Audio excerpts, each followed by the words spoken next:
The Proverbs writer said in Proverbs 11:22, like a gold ring in a pig's snout is a beautiful woman who lacks discretion. Thankfully, Esther was not one of, that didn't apply to Esther. She was not a woman who lacked discretion in any sense of the term. And we've already seen that about her in multiple ways on multiple occasions in this study in the first 4 chapters. We're going to see it again here in chapter 5. Esther, well, we know she's a beautiful woman, but she was not a woman who lacked discretion. She had great judgment. She was wise. And when she didn't know maybe the best course of action, she knew who to listen to learn a better course of action. We saw last week how she finally agreed that the only thing to do, the only way to move forward was for her to do something on behalf of her people. She wasn't sure exactly what maybe specifically to do, other than the fact that she was going to have to go before the king, and that the penalty for doing that, you had to have prior permission to see the king. In fact, not just permission, but in most cases, you probably had to be directly summoned by the king, or you weren't allowed to go in to the king. So if you just walk in there, you've broken the law, and it was actually a capital crime. Death was the punishment. So she decided that she was convinced, after being persuaded, this is the only option. There are no other options right here, right now. And so first she decided she wasn't going to rush in there and storm in right then and there. She could have run right then,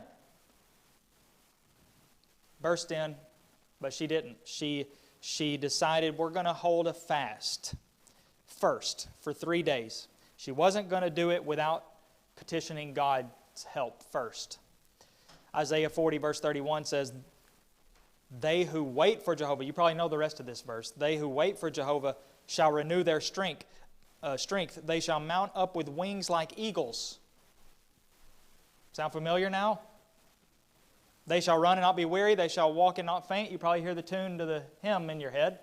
Well, notice who Isaiah is talking about. Those who wait for Jehovah. That's what Esther was doing, in one way at least. She was waiting for Jehovah. She petitioned him. That was the point of that fast. And then she would go forward. So, chapter 5, the first 5 verses, this is what we read happens next. On the 3rd day, Esther put on her royal robes and stood in the inner court of the king's palace in front of the king's quarters, while the king was sitting on his royal throne, inside the throne room opposite the entrance to the palace. So, there is some suspense involved, but not because the writer's trying to build it up. I mean, just boom, here she is all of a sudden. Now she's standing in the court. Remember, the law was, if you do what she's done now, you will be put to death, unless the king pardons you, which he did by holding out his scepter that was in his hand. So now all of a sudden we see Esther standing there in front of the king. She hasn't been called. In fact, remember, she told Mordecai the king has not summoned her for any purpose for over a month, or about a month. So here she is standing there. The tension is pretty extreme. But one thing we need to notice before we even look farther is how it is commendable of her that she actually went through with her plan. She had 3 days, and for a lot of us, 3 days is long enough for us to decide, you know what, maybe this is dumb after all. This is probably not, what am I thinking? This is crazy. All that argument that she, or that the hesitancy she had to Mordecai when they were back and forth with the messages, she said, I'll be put to death. Then she was convinced. After 3 days, she may have thought, maybe I had it right the first time. This is silly. This is insanity. After all, Mordecai said that God will save our people somehow. But she went through. She kept her word. I will go before the king, and if I die, I die. First, we're going to fast, and all my young women around me will fast, and then I will go. And here she did exactly what she said she was going to do. But how's this going to play out? Verse 2 says, and when the king saw Queen Esther standing in the court, she won favor in his sight. This is where the sigh of relief would come for her, especially. And this is just the first obstacle. This doesn't guarantee that he's going to do anything to help her save the people. But at least it says he held out to Esther the golden scepter that was in his hand. So you can imagine, or if you can picture, the king is sitting on his throne, and he's going to have men all around him, probably at the doors around him. They are obligated. Their job is to uphold the law, which is this person, I don't care who it is, has come in here unannounced and uninvited. We're going to escort them, and they're going to pay the price right here, right now, unless he tells them not to. And that's what he did. So Esther, we already know that she gained his favor in the beginning. Now she is afraid that she's fallen out of his favor because he hasn't called her in a month. But he sees her, and she had his favor. He wasn't angry. He showed favor, and he, for all intents and purposes, what he did was he said, she's okay. Don't, at ease, men, she's fine. Leave her alone. Leave her be. We may be shocked, is this the same king? They got so mad about the last queen violating the law. I would just say, to be fair, and this is not to discredit Esther or God, or to give credit to Xerxes for that matter, the king, but what Esther did was violated a law of a canonical law, we might say, of the land, whereas what Vashti did was rebelled directly against something that the king told her to do. So there is a difference, and this law probably predated Xerxes by quite a bit, if I was going to assume. But that's not to say that it's any less impressive that he showed mercy and favor to Esther, because he very well could have said, like he did before, hands are tied, sorry, got to put you away. In fact, I got to put you to death. And maybe he wanted to have another queen-making party, This was his chance, but he didn't. She had favor, and I don't have any doubt that, once again, there's something bigger going on here. Yep. Yeah, I think it's showing God's providence, if you want to call it that. I would know we see it throughout with the Moses and the Egyptians, with Pharaoh there, with God hardened his heart. Okay. But I think it could basically, that was his hand. That was why, he was God, so to speak. And other occasions where we see throughout the Bible, even in the New Testament, basically where Herod, he did not give God the glory for his feet. Yeah. I mean, there's other places we see that, for some reason, we see, well, why did that individual, the wicked, like Pharaoh, why did he change? What caused him to do this? Whatever the reason, I think God had a part in it. Yeah. But no, I mean, he didn't go and control him to do that. It was in his characteristics, so that's what he was going to do. Yeah.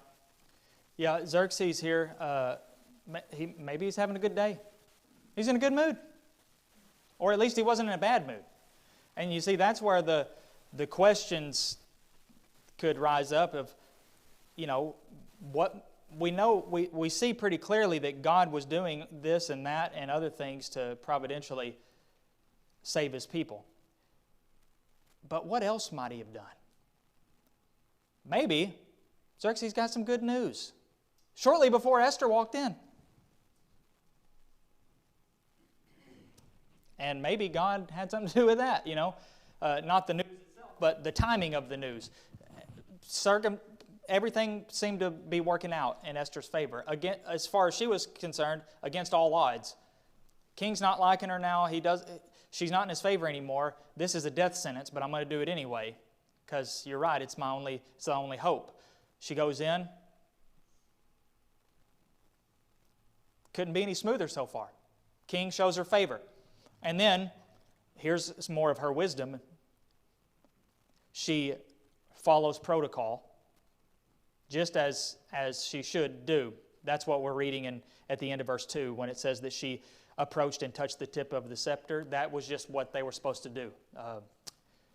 You think about something like kissing the ring, and that kind of concept. That's kind of what this is. So she's careful. She's being careful. She's being wise in the choices that she makes. She's upholding. She pays the due respect to the king, and that was a smart move.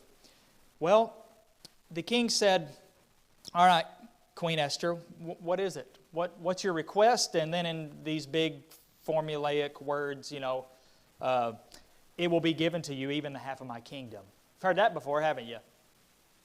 Well, this was clearly just the word formula that King said, and I would say it probably doesn't mean anything, to be honest, but it is the formal thing to say. So we know why Esther's there. Remember, the reader, we know exactly what she wants. There's only one thing. That's it. She is there for one purpose. Otherwise, she wouldn't be there. The king says, "Okay, what do you want? What's your request?" He perceived that she had a request. So, to our shock maybe, what Esther says is, "If it please the king, let the king and Haman come today to a feast that I've prepared for the king." Where in the world did that come from?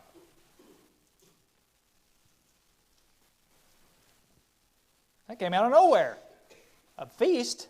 A banquet? A lunch? She went, you're telling me that she walked into the king and risked her life. She had a 50-50 chance at best of surviving, to ask him to go to a lunch? Yeah, Dean? You might say she was trying to let him up to what we would say, Yeah. that she was trying to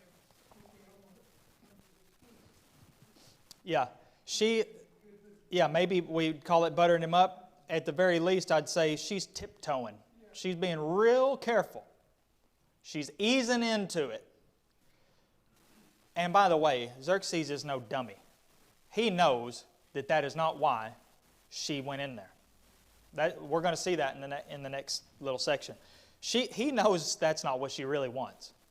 But he knows there's something else going on, and he accepts this invitation. So verse 5 says, "Then the king said, all right, let's go. You heard the woman. Go get Haman. We got a lunch. We got a bank dinner to go to." So that's what they did. We may also wonder at this point, why did she want Haman to be there? But we're not ever told her exact motive, but it's going to play out that we know that it was a good choice. She was smart for that. That was a smart move.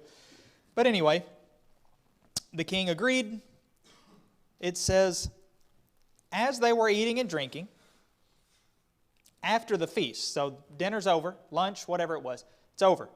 Now they're hanging out after. And he asked, what's your wish? You see, he knew this wasn't the wish. She's got something on her mind. She wants. So he says, okay, Esther.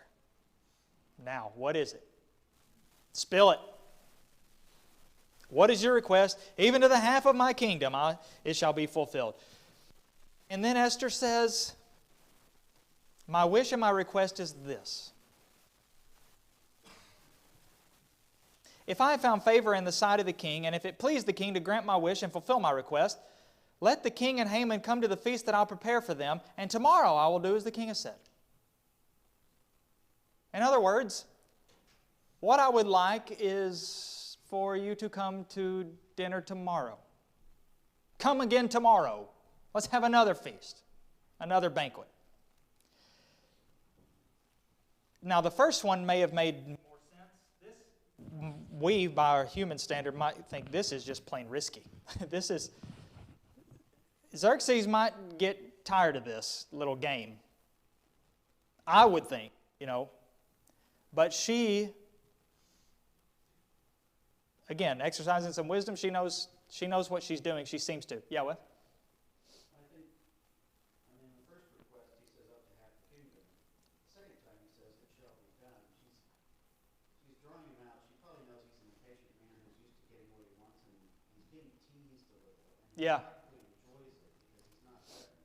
Yeah. And he's already committed himself to say it shall be done, which is why the next time she says it pleases him to give me what I want, fulfill my request, and it's in front of Haman. So Yeah. he's brought into it because otherwise, if he's hiding in the background, then he would get a chance at some retort or some other sneakiness. Yeah. Sleazy, but he can't because he's right there in the middle. Yeah. I think she realizes that he's impatient. He's not used to being played with in a playful way. Yeah. Yeah, I think that's probably right. That this is a change, This is different. And Esther, we can't deny that she probably had plenty of charm about her, in addition to her beauty. And there's power in that. If you women don't know it, we men know it. You have different charms than men do, and you can get away with things maybe that somebody, a man in Esther's position, wouldn't have gotten away with, and his patience would have run thin, and he'd been like, "What is this? You think I have time for this?" But I think Xerxes probably was a little bit entertained, or just, amused at least. This is a fun little game. His interest is piqued for sure. This must be something. I wonder what this could be. This is interesting. This is exciting. But it's still bold on her part. The first time, yeah. Second time, he might get bored of it. But it's working in her favor. Dean, did you? Here we know that she was beautiful. Yeah. And then he liked to see her. Kind of running and a little bit over his patience. I think he asked her, Yeah. whatever you want to call it. And like you said, he was like him.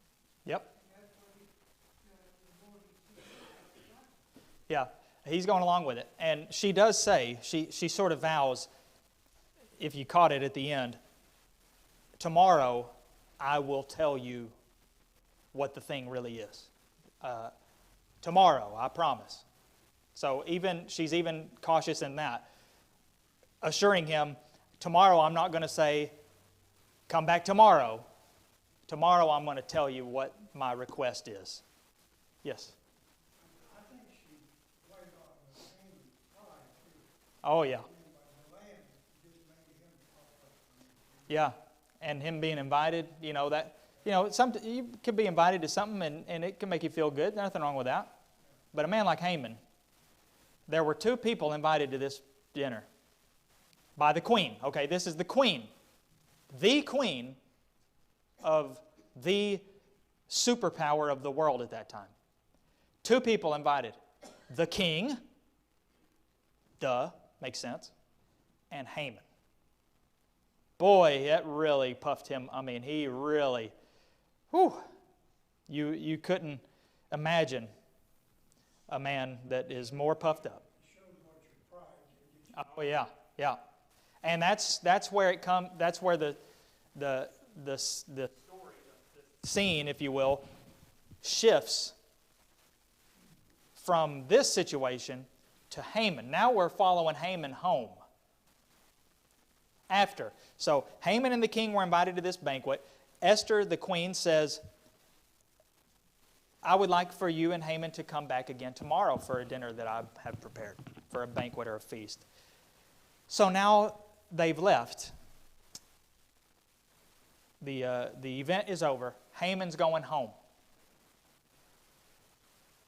Just feeling like that golden image that Nebuchadnezzar built, 90 feet tall and made of gold, That's how he's feeling. He's walking home. Here's what we read. Haman went out that day joyful and glad of heart. But when Haman saw Mordecai in the king's gate, that he neither rose nor trembled before him, he was filled with wrath against Mordecai. Nevertheless, Haman restrained himself and went home, and he sent and brought his friends and his wife, Zeresh.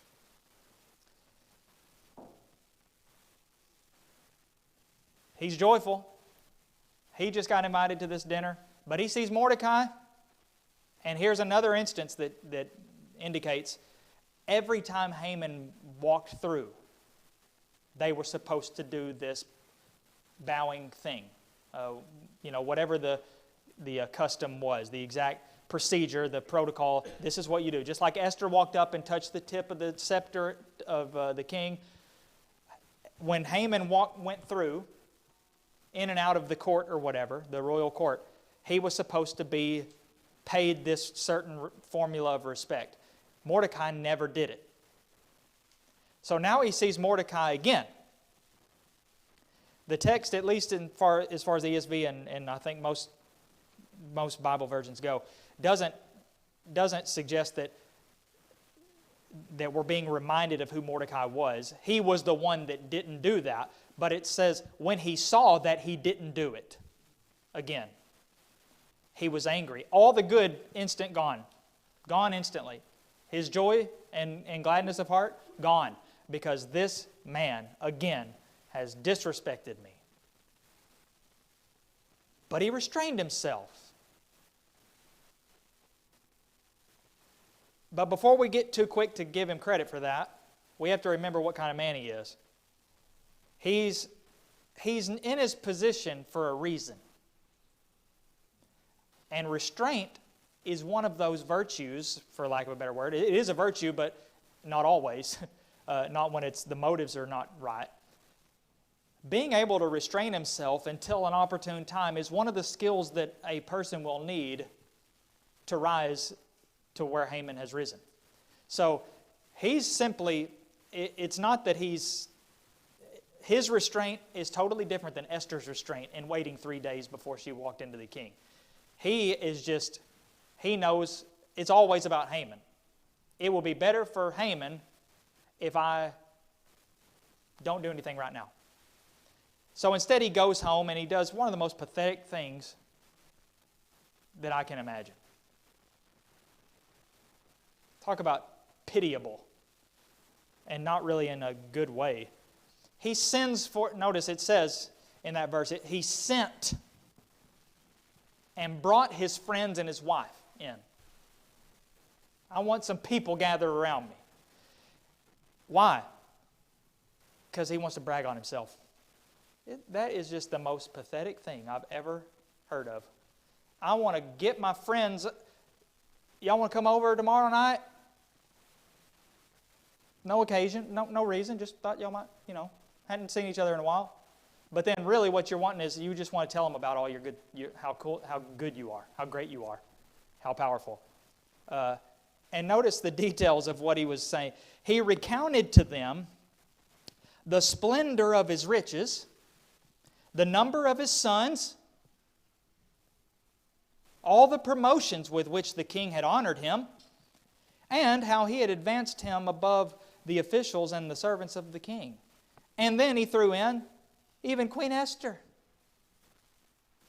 You know Queen Esther's having a banquet tomorrow? Of course you didn't know that. You know why? Because you weren't invited. Only 2 people were. You know who they were? The king and me. How about that? I thought it was humorous almost that his wife, he gets his wife in there and he's bragging to this group of people how many sons he's got. Pretty sure she would know that. If anybody knows how many sons he's got, if anybody knows, you would think of the splendor of his riches, it would be his wife. She's heard all, she knows all this, and she's probably heard it before. Poor woman. Well, I say poor woman. She ain't that, don't pity her too much. She's as big a scoundrel as her husband is. But it's just such a sad picture whenever you look at it from a mature and spiritual standpoint. You got to gather people around so you can build yourself up to them. Where's the virtue in that? There's none.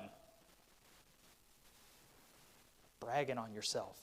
And you arranged for people to come so you could do it.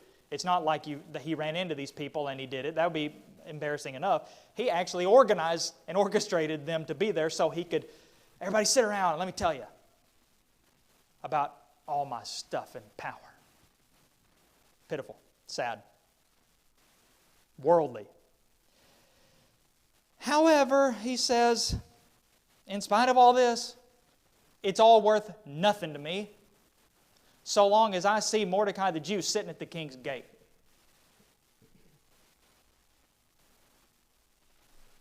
Poor little Haman.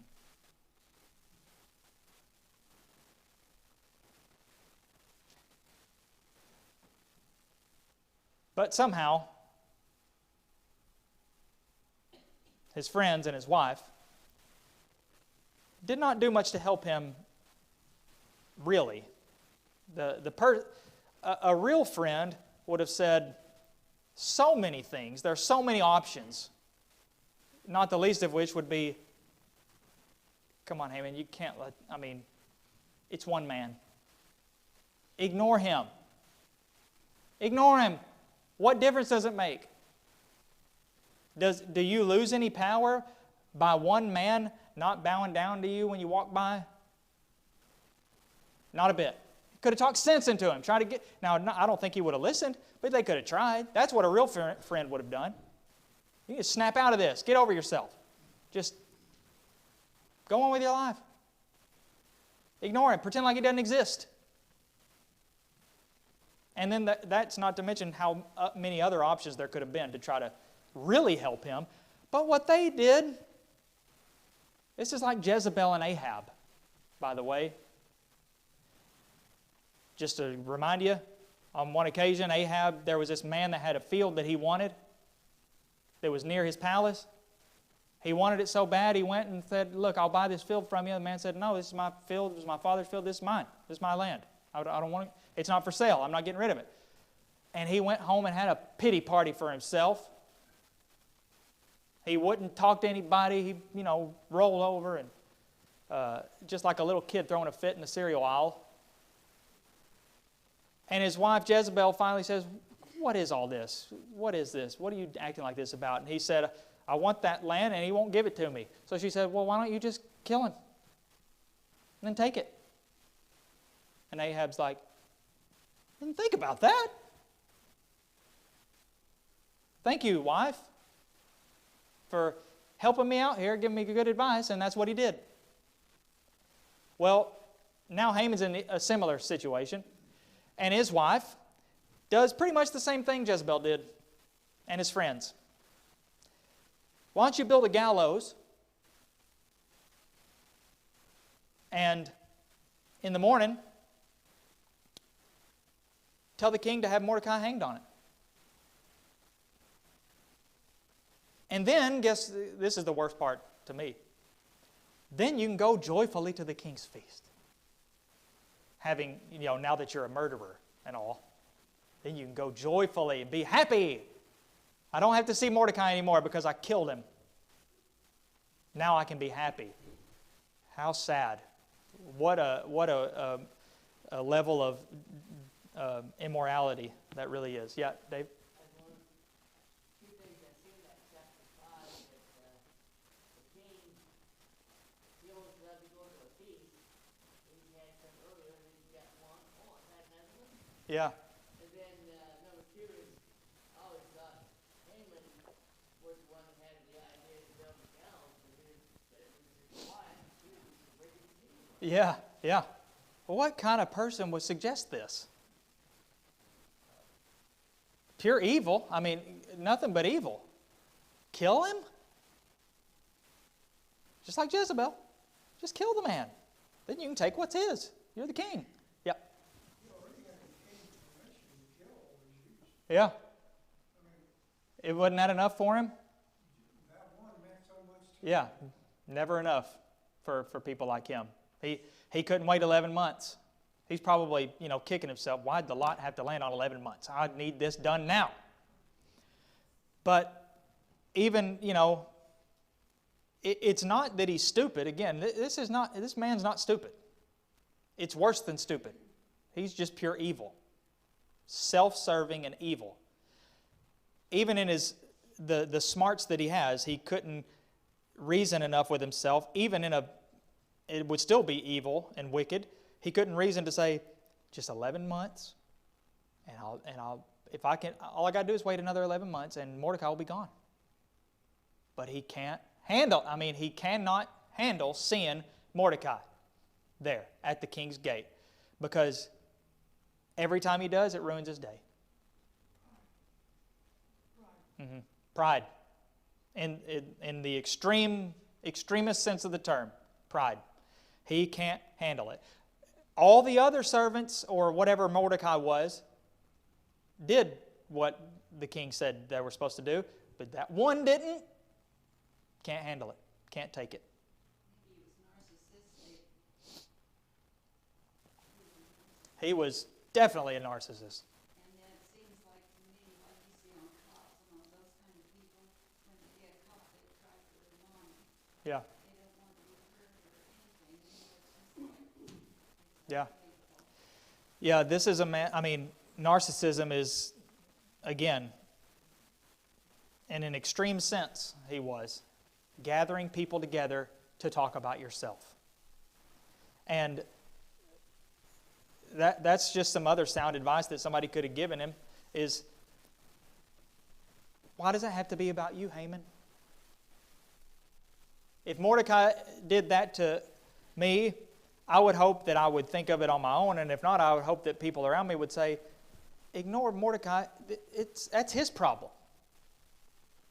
You just, why do you even give it a second thought? If somebody does something to you, that's their problem. They're the one. That's on them. It's not me. If somebody's rude to me for out of nowhere for no reason, I said hello and they chew me out or cuss me out or something, I could, do what Haman did and throw a pity party for myself, or I could just see they've got some issues going on or something, Don't make it about me. They're something's wrong here. Yeah. You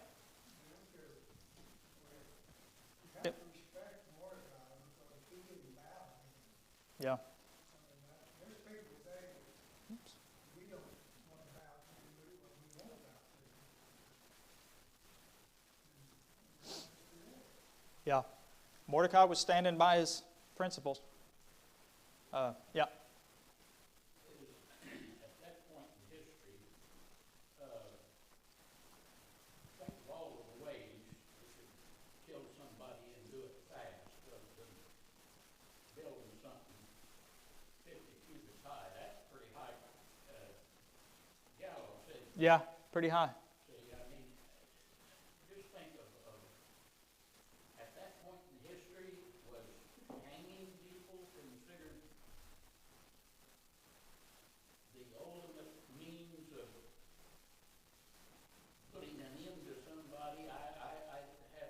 That's an excellent question. Here's the thing.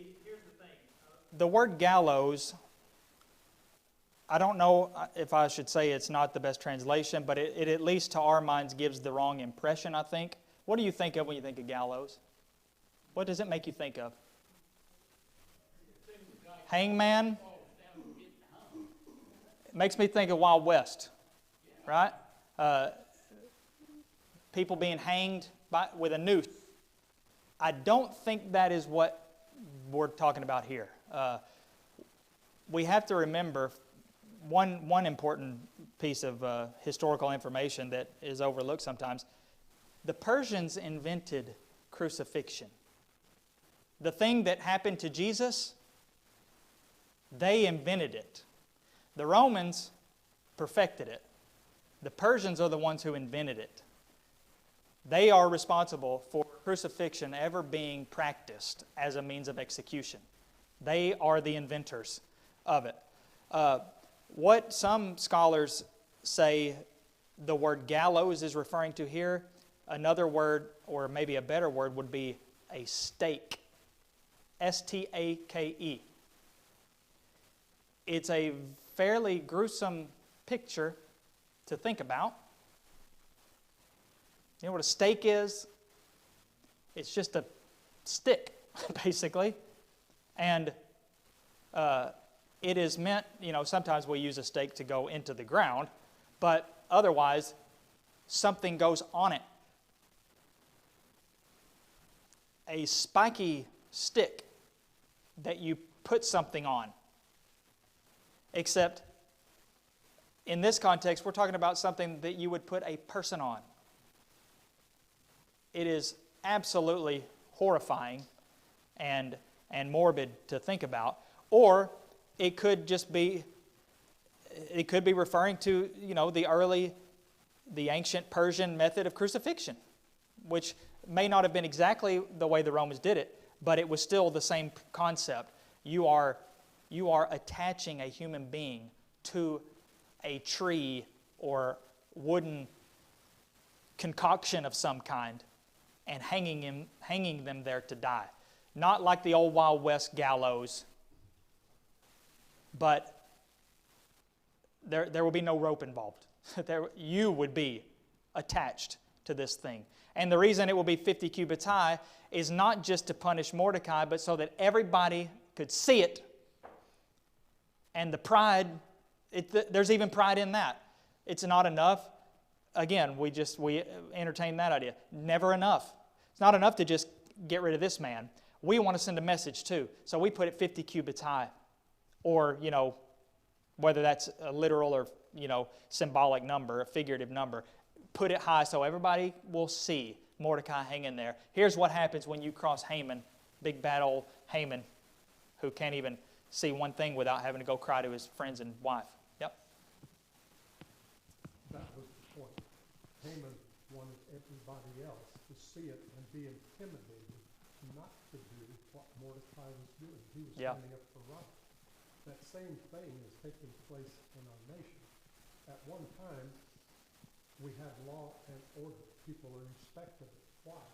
A lot of people who did evil were afraid of the punishment, be it the death penalty or life imprisonment. But now we've reversed everything. We put people on a pedestal that do evil things, and the Christian is the one who is at fault today. So we better take that lesson to heart and have the courage that Esther had to fast and pray, because without God's help, we're not going to solve anything. Yep. But then go out and speak against the evil that's in this world. Absolutely. Her courage, we should imitate. Her resolve, with us, usually we're going to have many courses of many options. And all of them could be right, equally appropriate options. I could do this, I could do this, I could do this. And, we have to just decide. In her case, there was only one. And her resolve was, I've got to do that one. Can't help, need to bring up regarding Haman that, as a society, the morals and virtues of a society and what's emphasized concerning the way we react to things. What is the right thing to do? What is the best thing? What should a person do when they're in this situation? There are some people who would say, this is the thing that you should do, and if you don't do it, then you'll look weak and yada, yada, yada. Haman was totally unjustified in everything he did because Mordecai it wasn't even really a slight worth a second thought. But just for a simple example, if somebody walks up and slaps you in the face, punches you in the face, what do you do? Again, some people will say, if somebody comes and punches me in the face, I'm going to slug them and knock them to the pavement. And because if I don't, how's that going to make me look? I would argue that's a Haman. That's Haman. That's what Haman would have done if he wasn't trying to be so politically powerful. He couldn't do that. He had to be a little bit more restrained. Why not instill in people's minds that actually the better, it's not just the better course of action spiritually, but it actually makes you look like a bigger person, is to not do anything. Didn't Jesus teach us that if nobody else did? What's harder? What's easier, I should say? To do unto them as they did unto you? Or to restrain and not give it back? I would say that's way harder. And it also makes you look better. It's a win-win, in other words. Don't do it because it'll make you look better, but it does in the end. You are the bigger person, you're more mature, and you actually could make an impact that way. But it's not just when somebody comes up and punches you in the face, because none of us are probably going to experience that. It's not something that happens. But what about things that do happen? Somebody says something about me. Somebody mocks me. Somebody, things like that. How should I respond? We need to teach people that the Christian, Christ-like thing to do is to turn the other cheek. What's your answer? I've thought about this based upon being stuck at home all the time like I am, seeing a lot of old Western movies and the hangings and all. And in the midst of that, when somebody walks up and slaps him in the face, I've thought about that, if that ever happened, because it could happen to any of us in society Yeah. today. Yeah. Well, it's just automatic. I decided what I'm going to do, and I think I'm way ahead of what you're saying it would be at that point. The first thing that'll happen is my right leg will kick him right square in the knee or in the bone of his calf right below it just as hard as I could kick him. Well, if I do that, that sure beats slapping him back. Maybe it depends on what you mean by it beats it, but I would say even what would beat that is to not even do anything. The reaction to getting kicked in the calf, I mean, you had that happen to you in your life. Oh, I don't doubt it would hurt. That hurts. Boy, does it hurt. But at the same time, then you're no better than he was. Anybody could do that. Jesus, when he got slapped in the face, he looked and he said, why'd you do that? Why would you hit me? What have I done to be... Can you explain to me why you hit me? And if I haven't done anything, then do you want to maybe consider again that maybe you shouldn't have hit me? That is way more powerful and would have a longer lasting impact. Once I strike back, then I have vindicated them and I've given them a reason to justify them hitting me in the first place. Yep. Would be able to put a person 75 feet in the air, must have some platform where they can do it. Yeah, maybe a wall somewhere. Yeah. 75 feet in the air, that's pretty high. How are you going to get Yeah. the person up? Yeah, they obviously had a way of elevating it that high. And putting rebels' heads on spikes, has been a long time ancient practice, and that was the point. Remember this person? They rebelled, and now look at them. If you want to join them, you know what to do.